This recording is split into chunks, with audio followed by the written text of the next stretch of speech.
presentation to more of the contemporary. And I'd first like to introduce Dr. Jerry Moore, who's the Director of Science at the Brooklyn Botanical Garden. Dr. Moore received his PhD from Vanderbilt University in 1997 and then proceeded to conduct postdoctoral research at Duke University.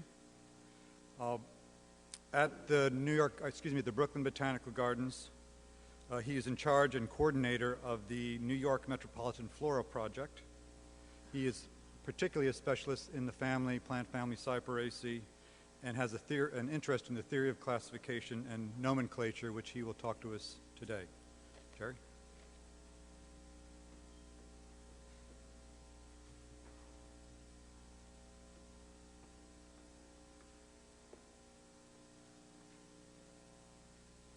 The only change in the title to my talk is you'll notice I've sort of put quotes around that second use of the word Linnaean, and maybe it'll become a little bit obvious as we keep talking about taxonomy today why I think the quotes are in order there.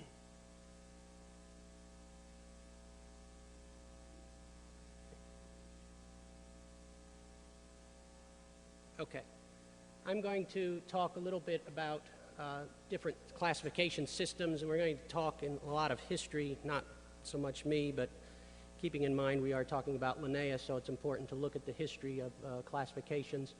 And I sort of see them falling into three categories of artificial, natural, and phylogenetic. Phylogenetic sort of being a subset of natural that we're working on today. And that's sort of based on Lawrence's book on taxonomy from 1951.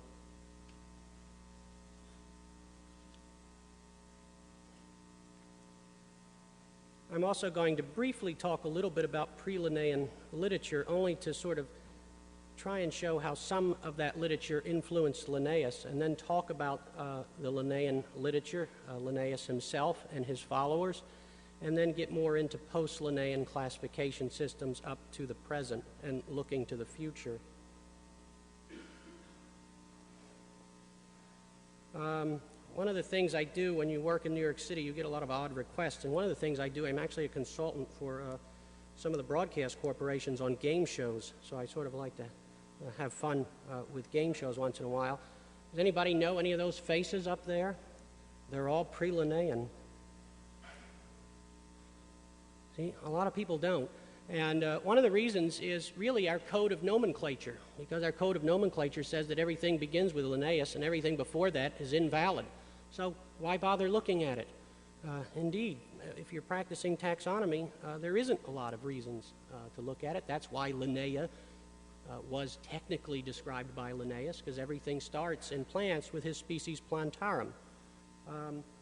But I will go into some of these earlier workers a little bit, but not much, and we're talking about Theophrastus and Pliny and Dioscorides, a couple of translators, Gaza and Barbaro, followed by Gesner, Caesalpino, Bohan,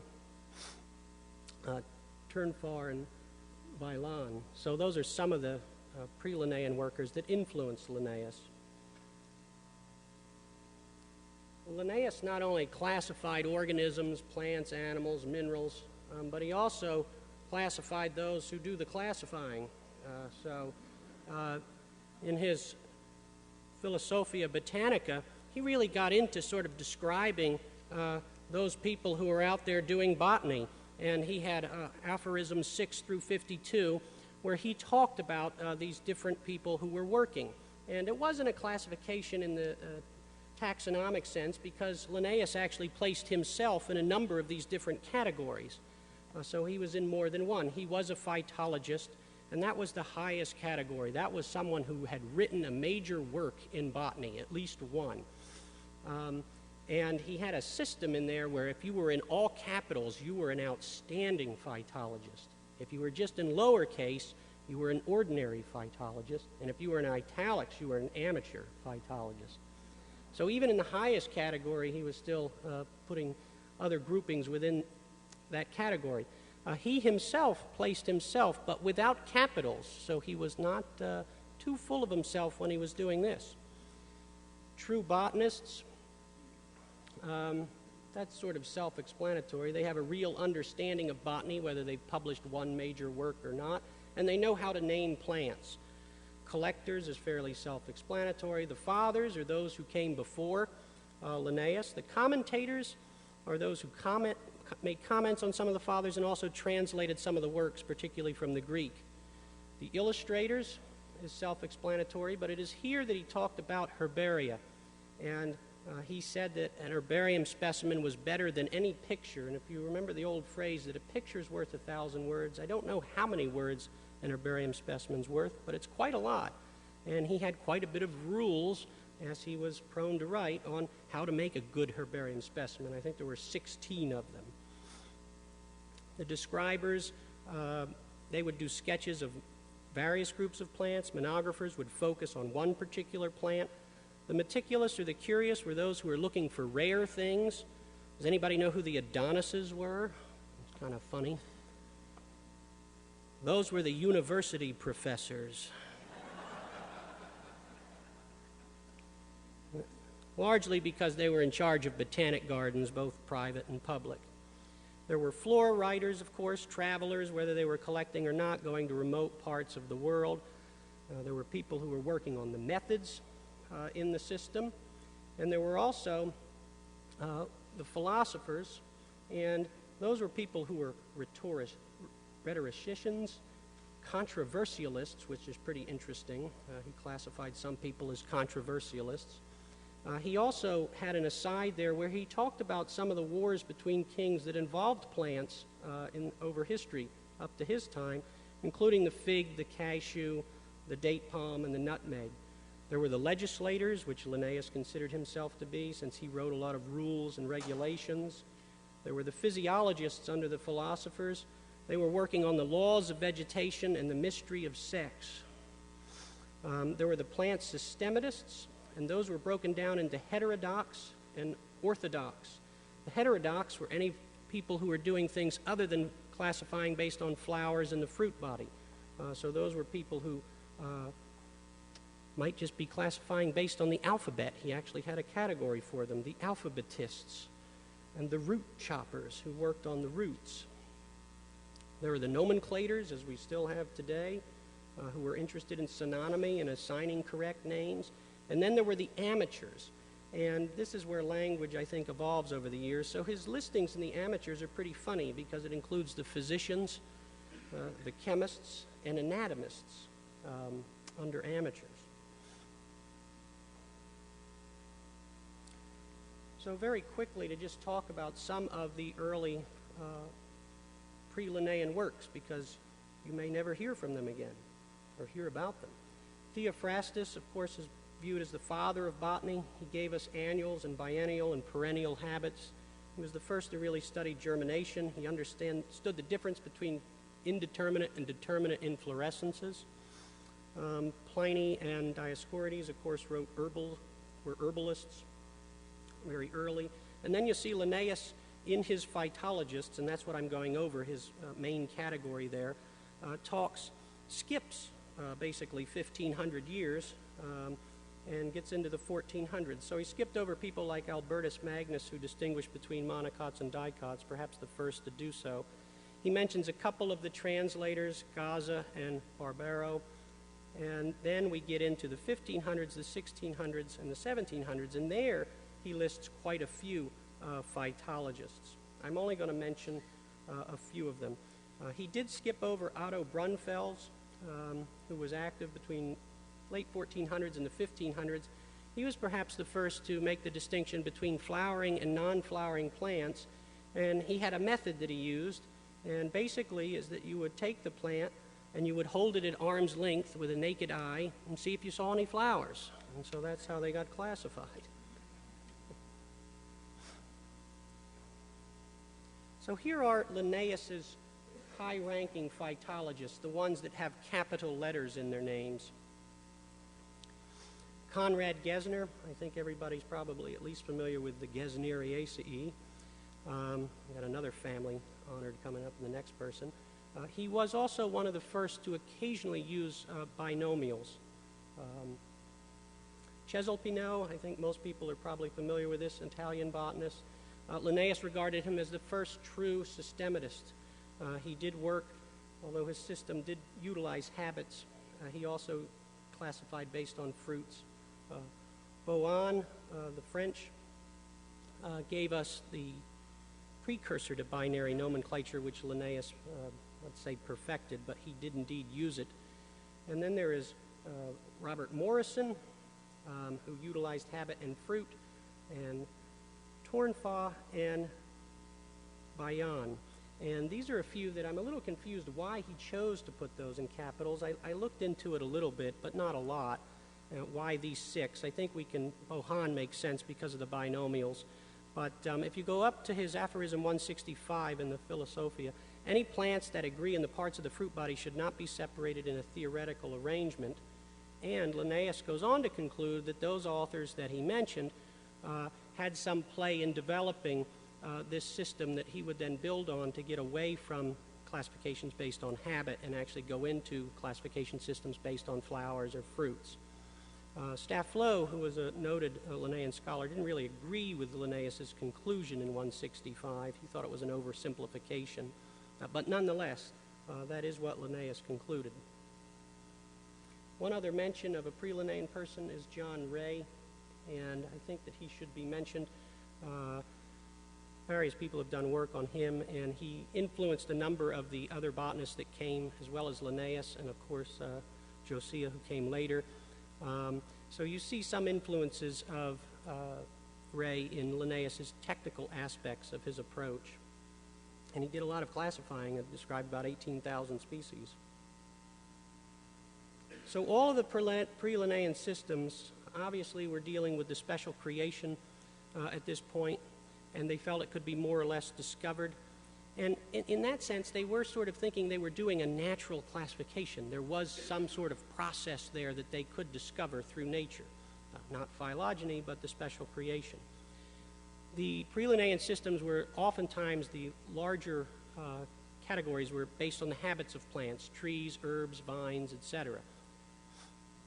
Genus names may or may not be one word. Species names may or may not be just 2 words. They usually were not 2 words.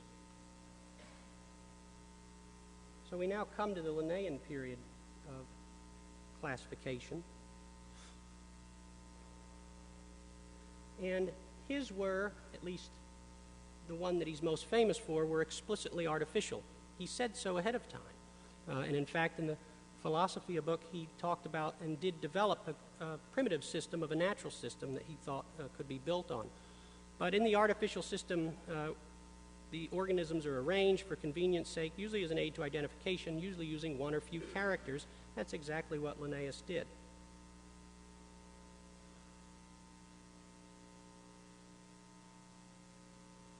He used the ranks class, order, genus, species, and variety. He did not use families within his kingdoms. He did use the sexual system, which obviously created a stir in some quarters.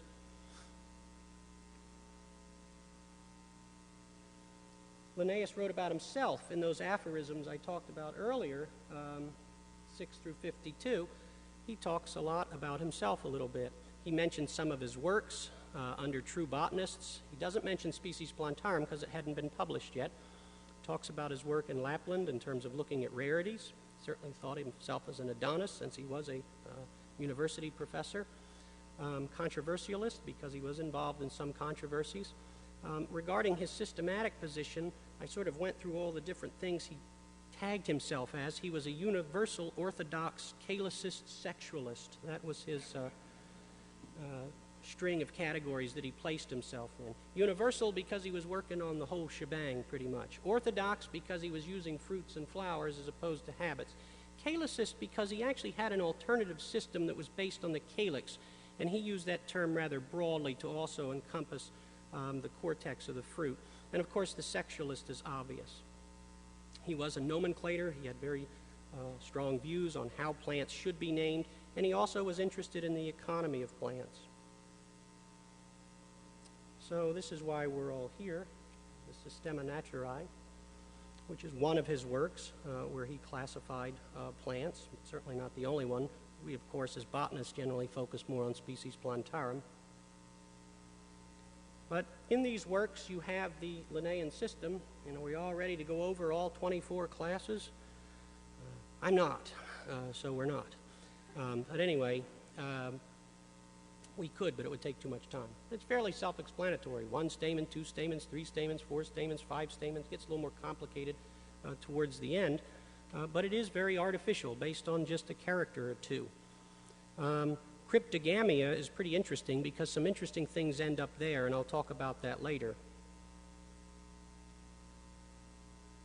But you can see in any sort of artificial system like this, what you have is you have groupings of plants that are clearly, based on all the characters, don't show strong affinities for one another, regardless of what your theoretical underpinnings may be. So we have Veronica and Salvia. We have Ulmus and Cornus in one class, Rumex and Alisma in another class, Acer and Kalmia in another. In CRYPTOGAMIA, at one point, he had algae, mosses, ferns, and fungi. That makes sense, but he actually had Lemna in CRYPTOGAMIA, duckweeds, in there at one point, under the order Algae, probably because he didn't see any flowers. So they were cryptic. And then they were moved, and they were actually moved to different places depending on his most recent observations as to how many stamens he could see in those tiny plants. And then come the Linnaeans that come after him. And does anybody know who that's supposed to be? It's supposed to be Peter Kalm, but someone told me, who's a historian in Philadelphia recently, that that actually may not be Peter Kalm, so I'm going to have to stop using that picture maybe, if somebody can get to the bottom of it. But when you search for photos of Peter Kalm, that's the only one that you'll ever get. So like some history, it just becomes a fib agreed upon, I guess, perhaps. I don't know. But maybe we'll find out. But Peter Kalm was a student of Linnaeus. He worked in North America. He worked around here collecting plants, and I'll talk a little bit more about Linnaeus's influence on the local flora since I work on it. Hasselquist and Thunberg were other Linnaean students. Linnaeus and Sloane were English botanists. And of course, Willdenow followed up the species Plantarum after Linnaeus. Here in the New World, we had followers like Schweinitz and Muhlenberg and Persch and Thomas Walter did indeed follow the Linnaean system. But I will point out, besides the Lemna example, here's another example of what ended up in CRYPTOGAMIA. Ficus ended up in CRYPTOGAMIA, figs. And interestingly enough, he put them in order Plantae. So he repeated the name of, he was dealing with the vegetable kingdom, and yet he repeats what is sort of a synonym for plants and vegetables, the term Plantae. So he really knew it belonged somewhere else, and he eventually did place it somewhere else, but initially it was in CRYPTOGAMIA.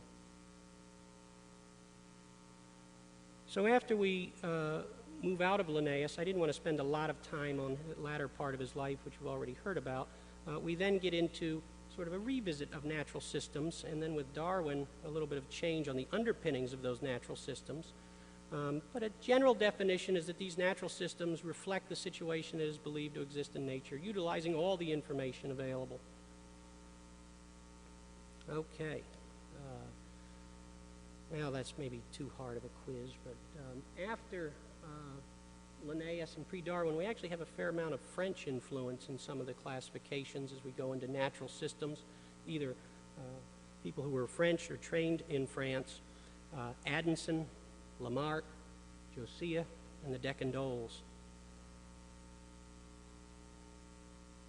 So we have Michael Addison. He was the first one that was shown there, and all of these really go towards building on Linnaeus's work of species Plantarum, but we do have the added wrinkle here, at least from a rank and a nomenclature perspective, is that the family rank starts to come into play here. It wasn't actually called family originally, it was called order, but the ending developed, and by the end of all of this, we did have another rank after order that was family, and then genus and species. Many people are probably familiar with Lamarck's work beyond botany. Josiah's, of course, was a family of botanists. The one shown there had 3 uncles who were also botanists. and then, of course, the Decandolles that I'll talk a little bit later. But all of these wrote important works in botany.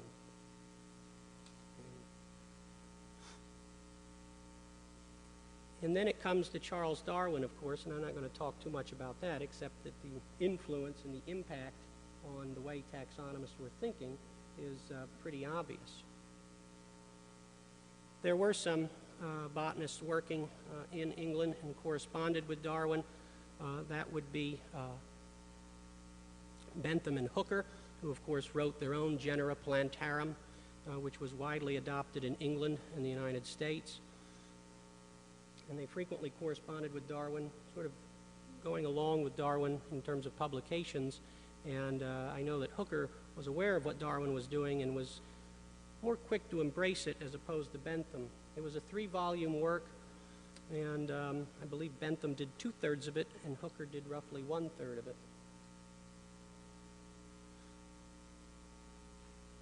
So after we have Charles Darwin, we then enter into a new system of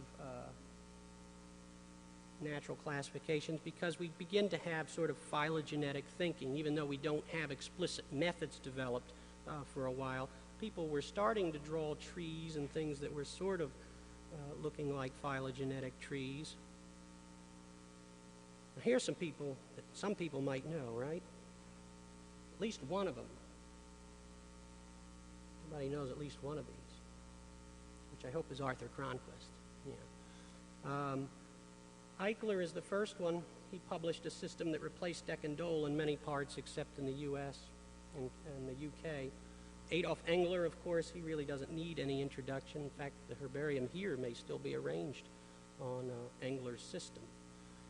Charles Bessey, the large photograph, was an Asa Gray student, and he was a phylogenetic thinker. His last revision was published in 1915.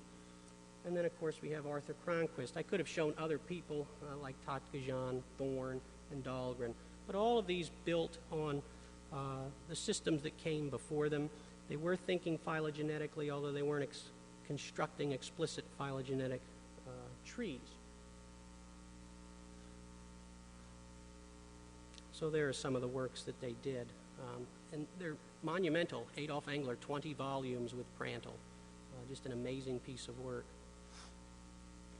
Arthur Cronquist's work, major ones were in 1968 and 1981, and those actually still find use even today. And there's an example of sort of one of Bessey's cactus drawings, where he's starting to, show some branching patterns and putting groups next to one another, starting to think a little bit phylogenetically. And Darwin did too in his writings and had some illustrations. Willy Hennig, of course, comes along in the 60s and publishes Phylogenetic Systematics, and that's sort of the dawn of cladistic thinking and explicit phylogenetic techniques. And so that was a major change and revolution, and I'll mention a few things about it. I'm not going to go into the modern systems that are actually still being developed today. You can visit them at Peter Stevens' Angiosperm Phylogeny website, or publications of the Angiosperm Phylogeny group, and many other things on the web that you can find modern classifications for. But it did dramatically change things in a couple of ways. It gave us lots of new things to argue about in terms of methods, parsimony, maximum likelihood. Gave us new things to argue about classification, paraphyletic taxa or only monophyletic taxa.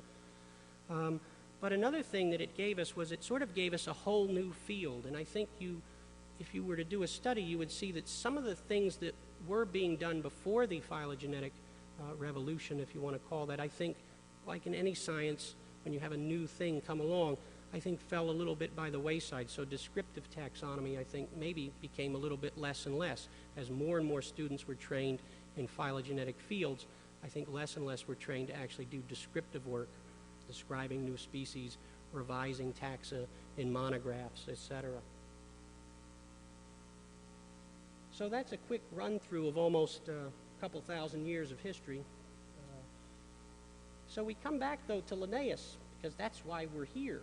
So I talked about Linnaeus, said Linnaeus's artificial system was abandoned and replaced by natural systems. So why are we here talking about Linnaeus? There are some really good reasons, but they're not related to his classification. One of the things that frequently gets misconstrued in popular literature is that somehow taxonomists are, stuck in the mud, still following Linnaeus's system that was created 250 plus years ago, if you're talking about species plantarum, and that we haven't changed. That's really not true at all. We've changed dramatically. No one follows that sexual system anymore. But what do we follow? We follow some of his nomenclature conventions, and those are pretty significant. And it's important that even though nomenclature is usually considered a sort of a sub-discipline of taxonomy, it is really quite different. And the best thing to remember is that names are different from the taxa they represent. Names today, all names, for the most part, have types, or they should have types. In Linnaeus's time, they did not have types, and circumscribing taxa was a much different thing in those days, at least when do you change the name. Very different set of rules in Linnaeus's time without the type system. The history of nomenclature, you sort of have to start in the middle there with Linnaeus, goes over to Candolle, and then there's a split in botany and zoology. Zoology with Strickland et al., and the et al. Also included Charles Darwin, developed their set of rules in 1843, and then Candolle created another set of rules in 1867, Son. And in botany, we really had a schismatic period after Candolle's laws, and it was hard to get a true international code. But it's interesting to note that both zoology and botany drifted toward a uniform code of nomenclature. So let the classification stay in play, if you will. We're not going to have one way to classify things, but we are going to try to have one way to name things. And that happened in both zoology and botany, and then the bacteria code was an outgrowth of the botanical code. Since we're trying to have one way to do something, that always leads to some rather remarkable debates. And you think of something as dry a subject as botanical nomenclature, that debates should be fairly boring. But if you've ever been to a nomenclature section, every 6 years, you'll soon learn that they're really not very boring sometimes. And I sometimes think there ought to be a big steel cage, just put up around the arena because of some of the arguments that take place. It's really quite funny. The debate is often passionate for the reasons I just gave. You can imagine the kinds of debates we would have if we did try to force a single classification system that became official. I think we would have even bigger debates. Some of these debates, it's a wonderful quote. I love to use this quote. Marcus Jones and Edward Lee Green just did not get along. Edward Lee Green had some radical ideas of plant nomenclature. He thought that we shouldn't have a Linnaean starting point. We ought to go all the way back to the beginning. And so when Edward Lee Green died, there was actually celebrating in some quarters. And in this obituary, Marcus Jones writes, "The pest of systematic botany has gone and relieved us as botanical drivel. They say that the good men do lives after them, but the evil is interred in their bones. I suspect that his grave must have been a big one to hold it all. Makes one half inclined to believe in hell, for no other place would be suitable for him." Good riddance. Huh? Jeez.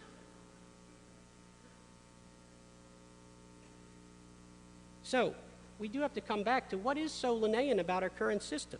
We have a principle of priority which sometimes gives us a lot of problems, but it basically says the first person to name a plant is the person whom we're supposed to follow. Linnaeus didn't do that at all. He liked the best name. And those were usually the names that fit his aphorisms better. So he had no problems. And in fact, he wrote he had no problems with replacing an existing name with a better one. The type method I already mentioned. There was no type method in Linnaeus's time. He was following a circumscription method. Ranks. There's a similarity because he did use ranks, and we use ranks today, although we have a lot more ranks than Linnaeus. But he did give us that. And another thing he gave us, which is really significant, I think, is the consistent use of the binomial. And in binomial nomenclature, he really did hit on something. He did not consider that to be the name of the species. He considered it a nomina trivialia, and that the actual phrase name, the polynomial name, was really the species name. But he did start to use that consistently in species plantarum. and it caught on, to say the least. And I think we shouldn't be surprised it catches on, because we do it in other parts of our communication. Whenever you have a certain kind of thing, and then there are lots of things that fit into that particular kind, one of the ways you communicate about it is you simply have a noun for the kind, and then the different things of that kind, you slap on an adjective to that noun. And that's what he did. The genus is the noun, the species epithet is the adjective. We do the same thing in common names, snowy owl. We just reverse the adjective and the noun. That's all. We do it with our muscles, latissimus dorsi, etc. So it's a very useful way to communicate that Linnaeus used, and really that was probably one of the largest things that he contributed. And then, because of the ranks, I think because of his orderly system, what really cinched it for Linnaeus is that the codes made him important, because they came back and said, we're going to start in botany with 1753, and we're going to start in zoology with 758 with Linnaean works. And that really cinches it for Linnaeus. But I would like to talk briefly a little bit about some of those issues relating to priority and other things, because I think we need to start thinking about the fact that some of the reasons we got into a Linnaean starting point, time is starting to work against us a little bit, because we have a lot more time between the Linnaean starting point and where we are today. And Strickland, when he came up with a later starting point, he said in defense of Linnaean starting points, otherwise we might have to proceed back to Pliny and Aristotle till our zoological studies would be frittered away amid the refinements of classical learning. But do we find ourselves doing some of that today because we have to go all the way back to Linnaeus? We don't have any official names that we can follow today. And can people in certain institutions that are trying to do work get to these works that they need to get? Maybe the internet might save us by having everything up online, but maybe it won't. But clearly, as time continues to move on, I think we have to start thinking about the process of the Linnaean starting point. Bacteriology actually got rid of their Linnaean starting point, and they're actually, I think it's 1980 that they use. So, something to think about, at least in terms of priority. Candolle, with his exceptions to priority, if the name was contradictory, didn't make any sense. We sort of have abandoned that one. We have rules in place that if they're contrary to the rules, names are to be abandoned. We don't allow later homonyms, which I think everybody knows what that is. We don't allow tautonyms, which I think are allowed in zoology. So you can have bison, bison, or rattus, rattus, but you can no longer have sassafras, sassafras. That has to be Sassafras albidum. And everything has to have a description. So no nomina nuda. So there needs to be a description on everything. Remarkably, in our botanical code, that diagnosis still has to be, for many of the groups, in Latin. So even the Catholic Church, I think, has moved away, but we're still dealing with Latin for our diagnoses, which is interesting because I don't know where Latin is taught much anymore, but it is still a requirement in the code. Darwin didn't like the principle of priority that much. He said, I find it difficult to obey always. And he was one of the authors who wrote this. I've almost made up my mind to reject the rule. And this is in letters he wrote to Hugh Strickland, who would try to calm him down, sort of like a therapist almost. I'm going to reject the rule of priority. I cannot yet bring myself to reject very well-known names for obscure ones. And he went on to say, like, my hand won't write it, my pen won't do it, and things like that. Couldn't do it. So we have limited priority to a great extent. It does not apply above the rank of family in botany. Names of family, genera, and species can be conserved to preserve current usage. Any name at any rank can be completely rejected, and individual works can be suppressed. So we have lots of mechanisms in place to combat names that are in current use, that you want to keep in current use, when the rules show that some obscure name published in some encyclopedia that nobody ever noticed until recently actually has priority under the rules. But there is a cost to this sort of mechanism we have in place, and that it's not costly, it takes a lot of time. The time between Congresses is 6 years.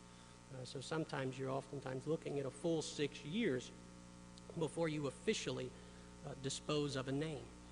I would caution, I think, those in botany that I think the world may be moving on without us, quite frankly, on this front. And if we don't start getting ahead of this, I think people are just using names and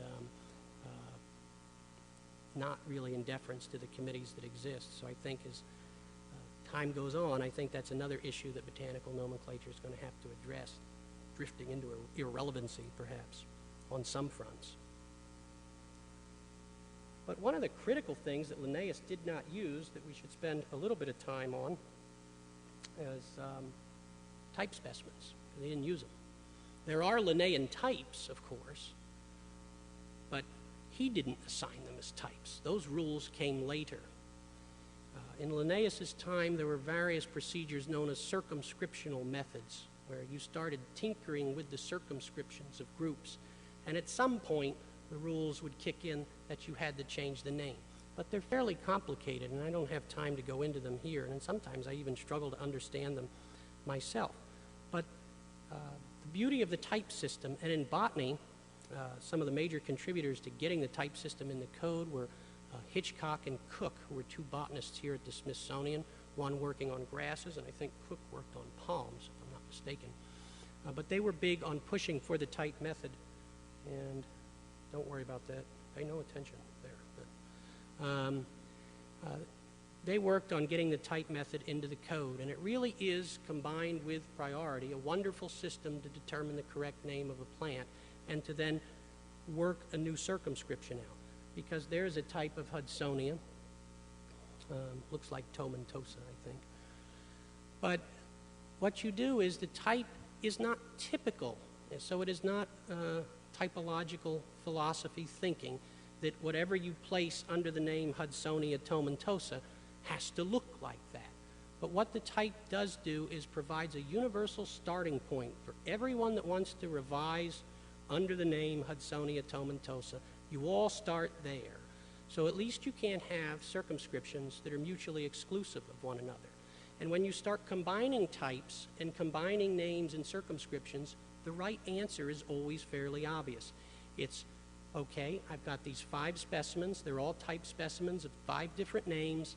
I want to make all of them one species. What's the correct name? The correct name's the earliest name under the rules. So it's a very, very simple system. And I think that's the best contribution that Linnaeus made. He gave us a simple system of binomials, a simple system of ranks, and built off of that was this simple system of types that came later. So everything stays fairly simple, although I'll acknowledge the rules themselves can get rather complicated.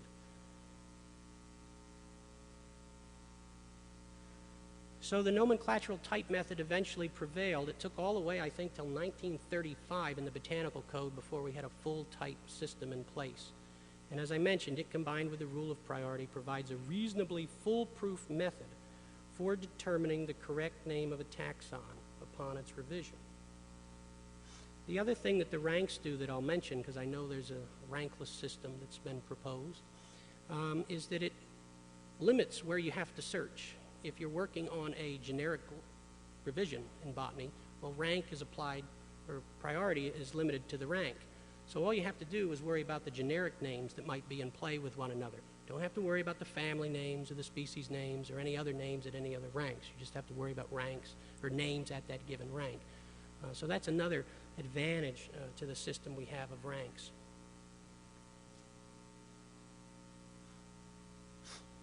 Sort of already gone over some of this information.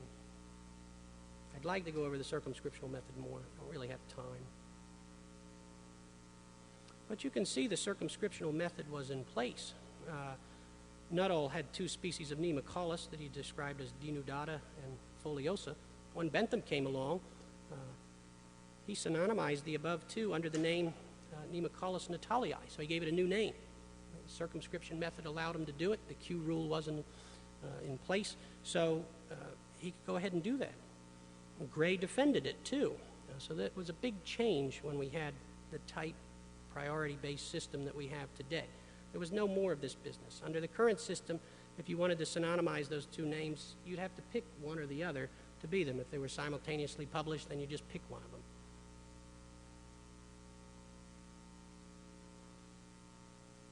The ranks are mandatory in the botanical code. So you have to assign things. If you want to follow the code, there has to be a rank attached to the name. And these names do, in my opinion, convey information regarding what's in and what's out of given taxon. It's not perfect, but it is informative. Building off of the Linnaean system, we now have a rather large system of official ranks of division, class, order, family, tribe, genus. And then we have section and series and species, and we have varieties. We also have forms under varieties. They're not used so much because they've sort of taken on a definition that's generally not viewed as worthy of taxonomic recognition. Probably the only rank that has taken on a definition. Most of the other ranks really aren't defined all that much. People try. We could fill this whole room up with species concepts, probably, papers that people have written, but never really has been a full agreement, even without writing it into the rules. There's never been a full agreement as to what these ranks really mean. They're just placeholders. They're a hierarchy that we use. And when you learn the hierarchy, you'll be able to look at a name outside the context of a classification, and you should be able to know what rank it is. Because above the genus level, there are standardized endings. So you ought to be able to look at it and know. The genus is a binomial without a standardized ending, so it's a noun in the nominative singular. So you should be able to recognize that as well. You get below the genus, and we actually tack on the rank denoting term. Genus section something with an epithet. Genus series something with an epithet. Then we come to the straight binomial, no rank attachment, so we know it's a species. 2 names, species. 3 names, something in for specific. We attach the rank on that again, variety, subspecies, etc. So you should always be able to look at names outside the context of a classification under our current system and know what rank you're talking about. And this is useful. It's not perfect information, but it's useful. Mimosoideae cannot be within Quercus. Now, if you know those groups, that's probably self-obvious to you. But if you don't, if you're someone just trying to get information, that's kind of helpful. And all of these questions have the same kind of information. Cyperaceae, Cyperales, Liliopsida. None of them can be nested within Quercus. Okay.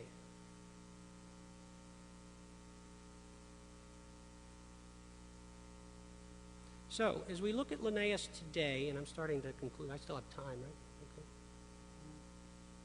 Okay. Okay, good. I got plenty of time. Linnaeus provided a simple system to name organisms using ranks and the binomial. It provides a very simple methods for determining a taxon's current name upon revision, especially with the adoption of the type method. And that's how modern taxonomists have built on this. But it is a simple system. And whenever you do something simple, you run the risk of being criticized for it. It's too simple. It's impoverished, the poverty of the Linnaean hierarchy, as one book puts it, for a desire to move away from things. But again, I emphasize that we are not using his classifications, we're only using some of his conventions. And I'll talk about why I think some of these conventions are useful. The current nomenclature system, built from Linnaeus, is not based on any particular theory or model of evolution. How could it have been? Because it was used after Darwin, after that revolution.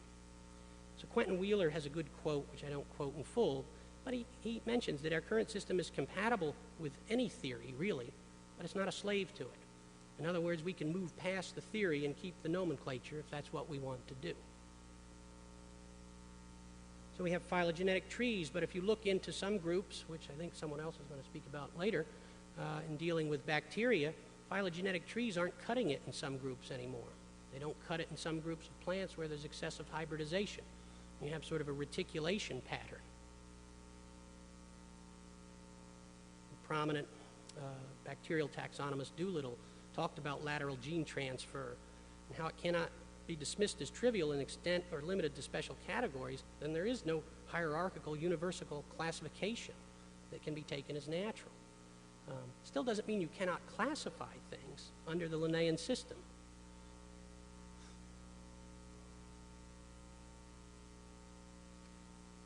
So getting back to the problems we face in taxonomy, I think the biggest problem we face was highlighted by Strickland back in 1843. The evil we have, I think, is when naturalists or botanists or whomever are agreed as to their characters and limits of an individual group or species. They still disagree in the name by which they distinguish it. That's the problem that we should try to eliminate. If we cannot agree on the characters, if we cannot agree on the phylogeny, or the circumscription of a group, I think it's naive of us to think we're going to agree on the name necessarily that we should put on it. So taxonomists have generally tried to be monistic recently when it comes to nomenclature. We have one code. Zoologists have a code. Bacteriologists have a code within the main taxonomic groups, while allowing, at least officially, pluralism with regards to classification approaches. And I say officially because there's nothing in the code to that. If you want to submit a manuscript to the journal Cladistics that recognizes a paraphyletic group, you be my guest and try and get it published. But nonetheless, officially, that's something that you can do. So getting to Linnaeus, there was a psychological analysis of him done by Berman in Taxon, the second volume of Taxon, which I'm sure many of you get. And I'm just going to quote this because I think it really highlights some of the other contributions that I think Linnaeus made. The enormous extent of the field in which he moved made it impossible to enter very deeply into the problems which it offered to his inspection. So he cast a wide net, but he just wasn't very deep in some areas. He was, moreover, too little philosophically disposed to do this. However, he stimulated his pupils to think logically and to see for themselves. By his own behavior and by his vision of life, he was to them an inspiring example. This seems to be enough to secure him a place, when not among the very few of the first order, like perhaps Darwin, at least among the somewhat larger groups of those who come next to them. I think that's a pretty good characterization of his contributions. And since I haven't shown too many pictures, I thought I would wrap up the talk by showing a couple of pictures and just sort of emphasizing the contributions that Linnaeus made beyond just some of the nomenclature I talked about. This is a rare plant in the New York metropolitan area known as Gentiana autumnalis. It was described by Linnaeus, even though Linnaeus was never here. It was sent to him by one of his students or colleagues that he was communicating. Likewise with Platanthera ciliaris, the yellow-fringed orchid, originally described under a different genus name, but described by Linnaeus. We have roughly about 3,000 species in the New York metropolitan flora area. Roughly about 1/2 of them were originally described by Linnaeus. And I think that's a rather remarkable testament to someone who never visited the New York metropolitan area. He was very focused, and even not quite towards the end, but he was always, at least early on, very, very interested in describing things. And I think we can learn a lot about description here and the importance of description. And as I just close here, I'll just mention a few things, because Linnaeus was one of the first to attempt to describe all living things on Earth. And we're now 300 years past his birth, and we're not done yet. And by most accounts, we're not even close yet. And I think as taxonomists, we sometimes have to look inward and say, why aren't we done yet? And what exactly is holding us up? Obviously, it's a very large task to do, but I think our field has expanded somewhat, and the descriptive aspects that Linnaeus talked about are not done as much as they used to be. And I would also argue that the structure that many of us work in make it very difficult to do descriptions. If you describe a species of plant like I working in Cyperaceae, and you describe it, that work is not going to get cited very much. You'll get a few reprint requests. If you write a paper on some sort of theoretical aspect or some sort of method, you'll get a lot of reprint requests and you'll get a lot of citations. And then when you go for your evaluation, you get a better evaluation because you had a high science citation index paper. So we need to spread the word to people that taxonomic works don't get cited, but that's not a bad thing. because there's one thing better than getting cited, and that's getting used. And that's what taxonomic works do. They get used. But we don't have a good way to really track that necessarily, especially with things that are harder to track on the web and whatnot. We can sort of track hits and whatnot. But I think that distinction between taxonomic works versus other scientific endeavors needs to be made over and over again. We shouldn't expect species descriptions to get cited, but we should expect them to get used.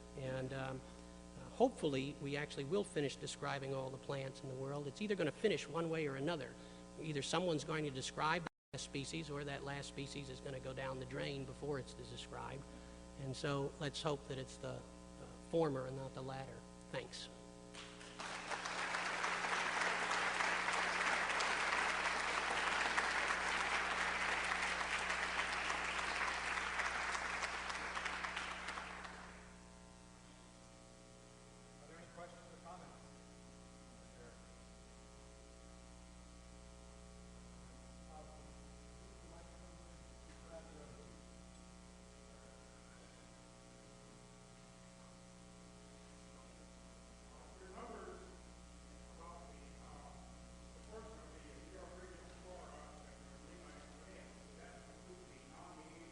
Yeah, it does include the non-natives. So his number is actually getting higher and higher because of all the non-natives that are coming in.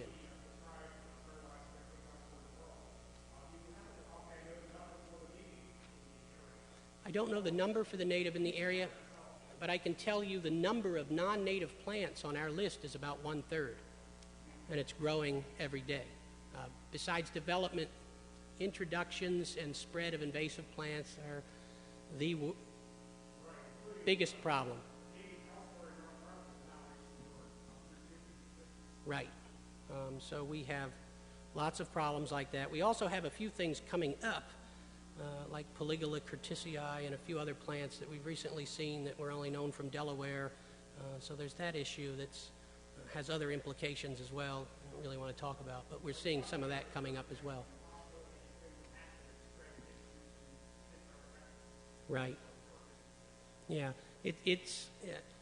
we get into the business of native, and it is a hard beast to define, because when you really get back to the evolution of a species, it was probably native to only a small area, and then it did disperse out. So when are we talking about quote-unquote natural dispersal versus human-induced dispersal is really a nightmare to try and tease apart.